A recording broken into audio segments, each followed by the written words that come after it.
Alright, so we're on the draw here. I am going to keep only 2 lands, but we have some creatures we can deploy pretty early.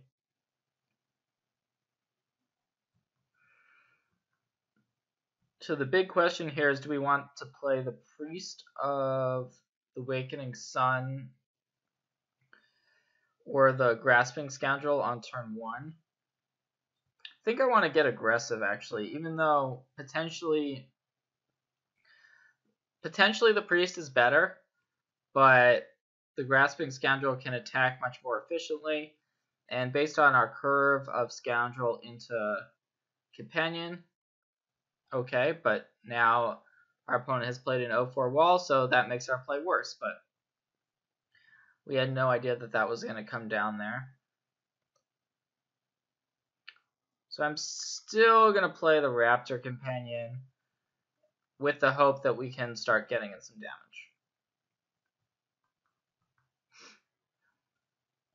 This is a pretty cool card, Gleaming Barrier. So it looks like our opponent is just full on control here.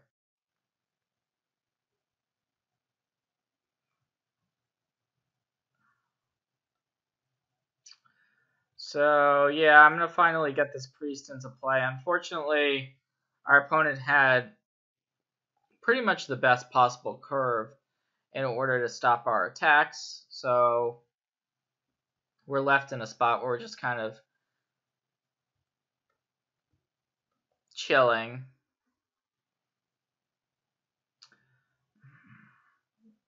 But we still have some good top-end cards in our hand. Hopefully we draw some lands, or we can get these flyers into play. We still have the removal spell.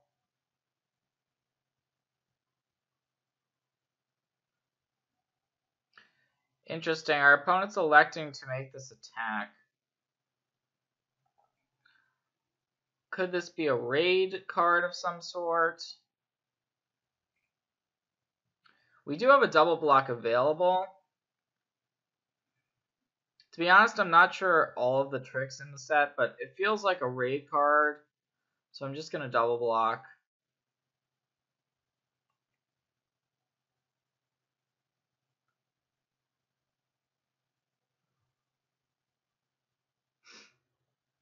Okay, so we traded Raptor Companion for Sailor Means. That seems like a pretty good trade.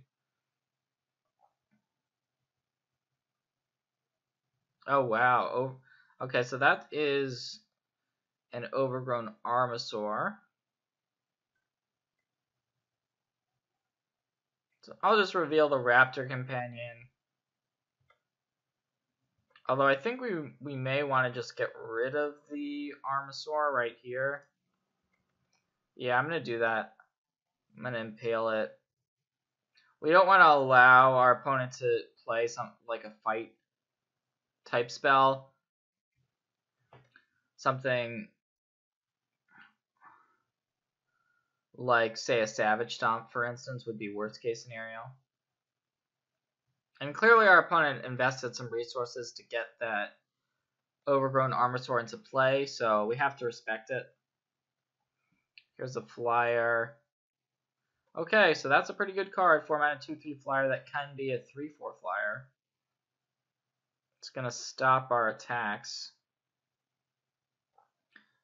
We already revealed the Raptor Companion, so even though our hand is all dinosaurs, I'm just going to reveal that one again. Now I want to get the Shining Aerosaur into play. We want to try to put pressure on our opponent as soon as we can, because it seems like our opponent has a pretty good defensive strategy. But if we're able to get in some hits with the Aerosaur, maybe we can close out the game that way.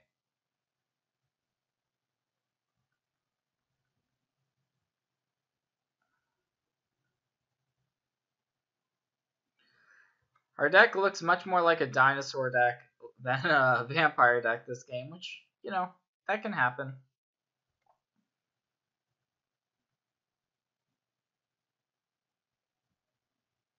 I think I'm going to deploy the Sun-Crested Pterodon here.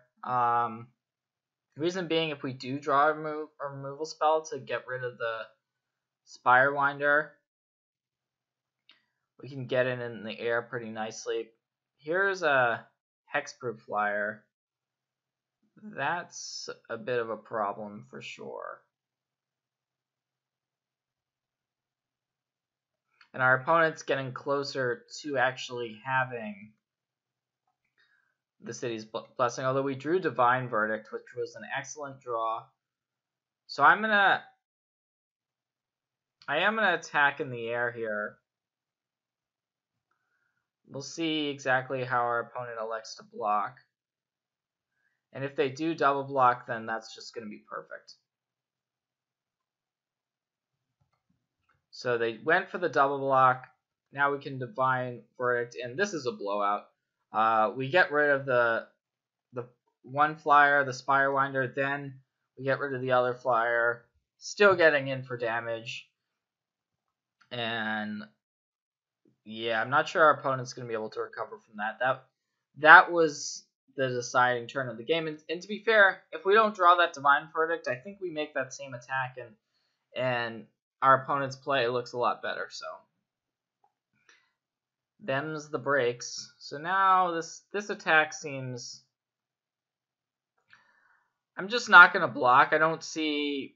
I mean, if our opponent has a trick, it just doesn't seem worth making a risky block. We're not really in any danger of dying, per se. So maybe our opponent has a flash creature. But I'm still going to make this all-out attack.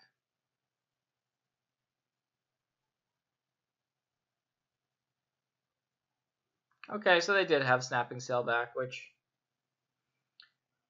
is a little bit punishing, but I don't think our life total is that relevant here. It just means that our opponent gets to kill our 2/1.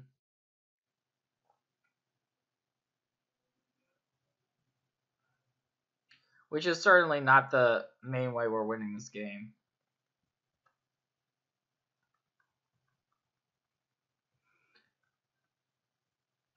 So as long as our opponent doesn't draw a removal spell or another flyer here, we can just very easily take it down.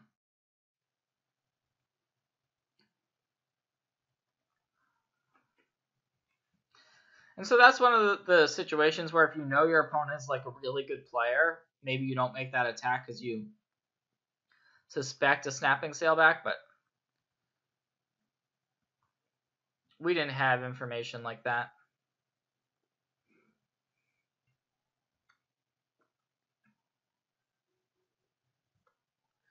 Okay, there's a Baffling End, so I am going to cast it here. And just take out this Gleaming Barrier.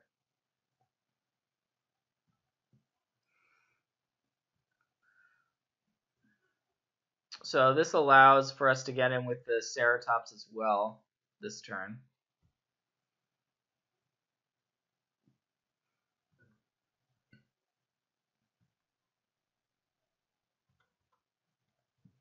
Hopefully our opponent doesn't have something like River's Rebuke. That would be one of the cards that would be an out in this particular situation. But in any case, we were able to take that down. Okay, cool. It's a close game. Our draws were solid. Our early aggression didn't work out so well. Raptor Companion doesn't seem like it matches up that well against what our opponent's creatures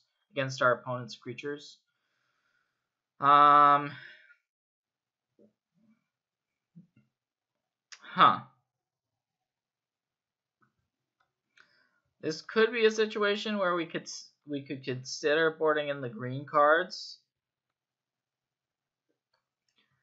Not sure if it's right.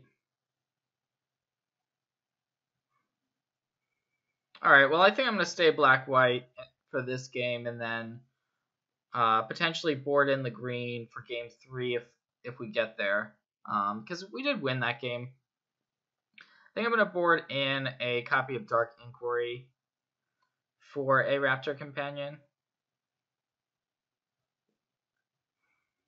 Not going to change too much here. But having this sort of coercion effect could be good when we know about these sorts of flash creatures that we may have to play around. And okay, so pretty good hand here. We have a Dancer's Vanguard. We know that our opponent has these 4 toughness creatures, but we also have a removal spell as well in our hand.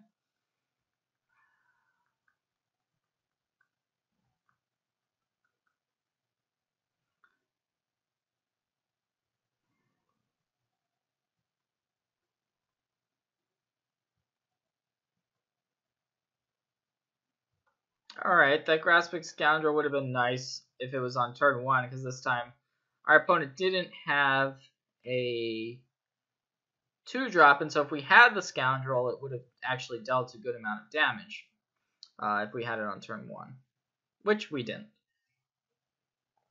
But it looks like our opponent has a slower draw. That's probably good news.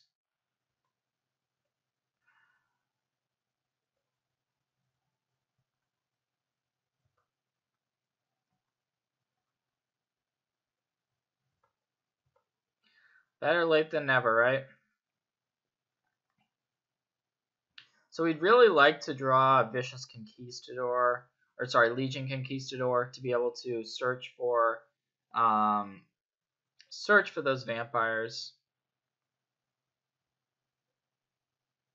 And that would make the Champion of Dusk better. Okay, we drew Legion's Judgment. So unfortunately, we don't have any good attacks here. We can't use the Baffling End. So that was a nice creature for our opponent to have in this spot. We don't have double black to be able to impale the Whiptail, which would have been great. But even so, we still have plenty of gas left. Okay, Soul of the Rapids. That's pretty good. Pretty good card. Smartly, it looks like our opponent's going to be passing the turn. Alright, well, I'm going to play the Sun-Crested Pterodon here. Still waiting on that second black source, which is going to be very important to be able to cast Impale and Champion of Dusk.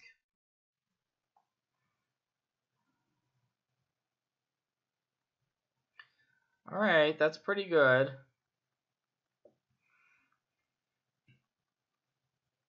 So this is going to allow our opponent to start hitting us in the air.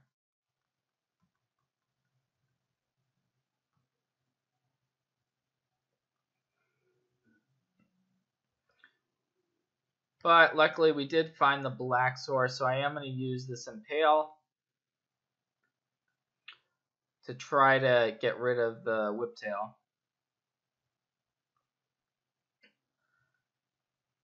And free up some legitimate attacks here. We have answers to both big creatures and small creatures, not the medium-sized Whiptail type creatures, like the four mana. Okay, so this is interesting. Our opponent's going for Hunt the Weak. I think I'm gonna go ahead and save the Vanguard here. I just don't think we can afford to lose it, even though it is gonna hurt. We don't have an answer to the Soul of the Rapids, so this game is close. Our opponent's able to get in, bring us all the way down to 9. We're gonna be able to crack back here. And the question now becomes, do we just run out this Champion of Dusk, even though we're going to be losing life and going down to 7? Because we would have 2 vampires, but I think we have to run it out there. It shortens our clock and our opponent's clock by 1. It seems like we don't have anything better to do. So I am going to play it. It's a little bit risky. Okay. We hit a Priest of the Awakening Sun. I'm going to cast that. Obviously, we're hoping we don't just die flat out this turn. And if we're able to untap, we've got, we can potentially win on our next turn. So it's really going to depend on what our opponent's got.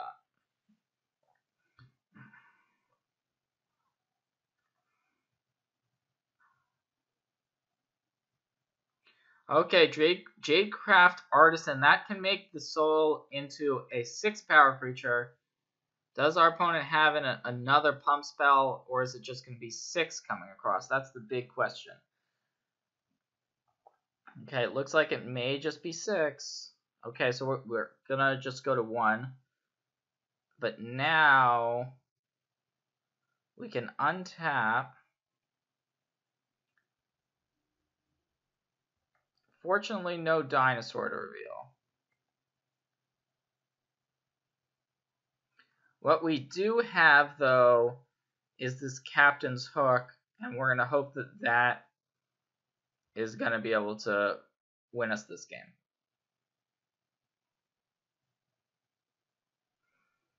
So I'm not sure it matters too much what we attach it to.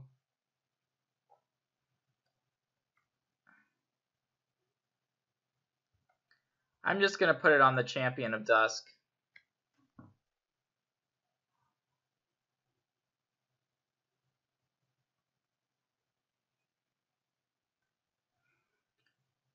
And hope our opponent doesn't have anything.